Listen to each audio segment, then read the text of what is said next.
नमस्कार दोस्तों, स्वागत है आपका आज के मुख्य समाचारों में। जी हां दोस्तों, आपको आज यहां पर देखने को मिलेंगे सुबह से लेकर शाम तक की सभी बड़ी खबरें, मुख्य समाचार, ब्रेकिंग न्यूज। तो दोस्तों, अगर आपने चैनल को अभी तक सब्सक्राइब नहीं किया तो चैनल को सब्सक्राइब जरूर कर लें और वीडियो को लाइक जरूर कर दें। तो दोस्तों, चलते हैं पहली बड़ी खबर पर। देश में आम चुनावों में कुछ ही समय बचा है, कभी भी चुनावों की घोषणा हो सकती है। इस बीच संसद में पीएम मोदी की नेतृत्व वाली सरकार ने संसद में अंतरिम बजट पेश किया है।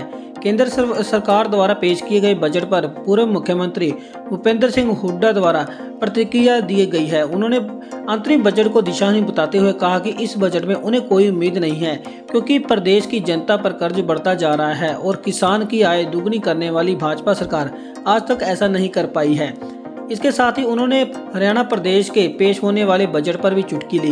उन्होंने कहा कि हर साल बजट के बाद प्रदेश पर कर्जा बढ़ता जा रहा है। पूर्व मुख्यमंत्री भूपेंद्र सिंह हुड्डा अपने पिता व स्वतंत्रता सेनानी चौधरी रणबीर सिंह की पुण्यतिथि पर पहुंचे थे। केंद्र सरकार द्वारा पेश किए गए बजट को पूर्व मुख्यमंत्री भूपेंद्र सिंह हुड्डा ने दिशाहीन बताया है। उन्होंने कहा है कि पिछले 4 वर्षों से वह पेश होने वाले बजट को बारीकी से देख रहे हैं, लेकिन बजट में आम लोगों के लिए कोई राहत नहीं है। यह चुनाव से पहले केंद्र सरकार का अंतिम बजट है, इससे भी वह उनसे कोई उम्मीद नहीं रख रहे। उन्होंने कहा कि मौजूदा भाजपा सरकार ने किसानों की आय दुगनी करने की बात कही थी, लेकिन 9 साल के कार्यकाल में किसानों की आय दुगनी नहीं हुई। इसलिए आज पेश होने वाले बजट दिशाहीन है और आम लोगों को इससे कोई फायदा नहीं हुआ है।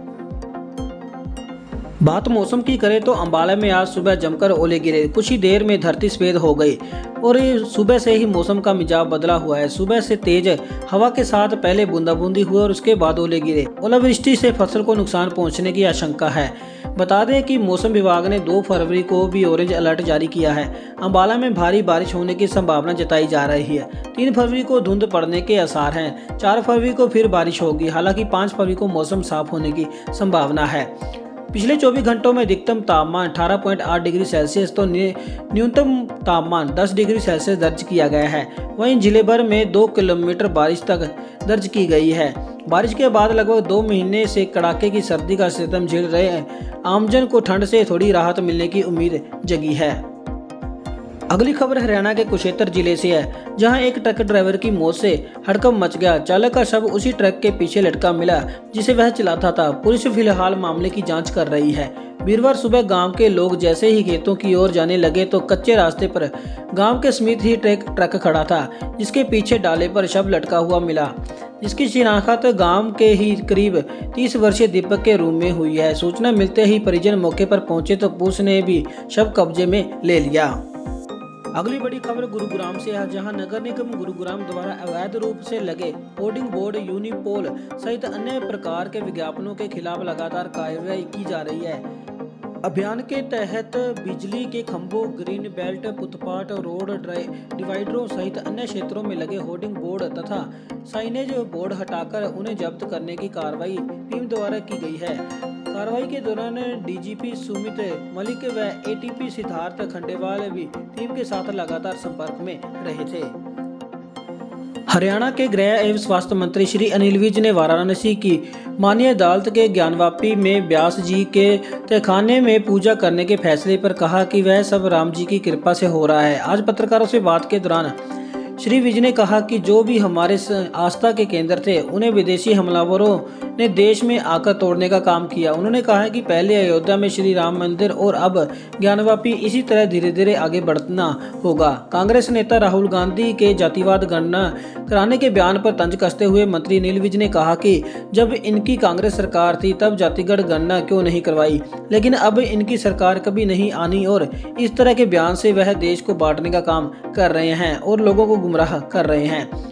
पूर्व मुख्यमंत्री भूपेंद्र सिंह हुड्डा के बजट में कर्ज बढ़ने के बयान पर अनिल विज ने पलटवार करते हुए कहा कि हुड्डा साहब ने कभी अच्छा नहीं बोलना, वह नेगेटिव के शिकार हैं। वे बजट आने के पहले ही सोच लेते हैं कि क्या बोलना। उन्होंने कहा है कि हुड्डा साहब के राज में प्रदेश आगे जाने की बजाय पीछे चला गया। वहीं चंडीगढ़ में मेयर चुनाव को लेकर विरोध जता रही आम आदमी पार्टी के हाईकोर्ट में जाने की बात पर अनिल विज ने कहा कि वो कहीं भी जाएं उनका अधिकार है, लेकिन चुनाव हुआ है और वह ये बात मानने को तैयार नहीं है।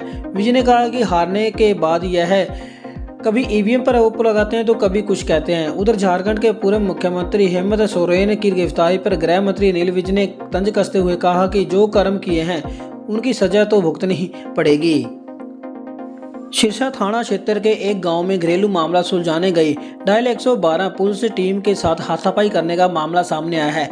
हालांकि इस मामले में पुलिस द्वारा कोई कार्रवाई नहीं करते हुए उसे सुलझा लिया गया। गांव बप्पा में एक व्यक्ति ने अपने बेटों के मनमुटाव व घरेलू झगड़े के चलते हुए डायल 112 पर फोन कर पुलिस की टीम को मौके पर बुलाया। इसी दौरान दोनों भाइयों व पिता के बीच में बहस हो गई। जब पुलिसकर्मी बीच बचाव करने लगे तो उनके साथ भी हाथापाई की गई। बताया जा रहा है कि इस दौरान एक युवक ने पुलिसकर्मी की उंगली को दांतों से काट लिया। मामला बढ़ता देख बड़ागुड़ा थाना से अन्य पुलिस कर्मचारियों को बुलाया गया, जिसके बाद युवक को मौके पर काबू कर लिया। फिलहाल इस मामले को पंचायती तौर पर सुलझा लिया गया है, जिसके चलते पुलिस द्वारा कोई कार्रवाई नहीं की गई।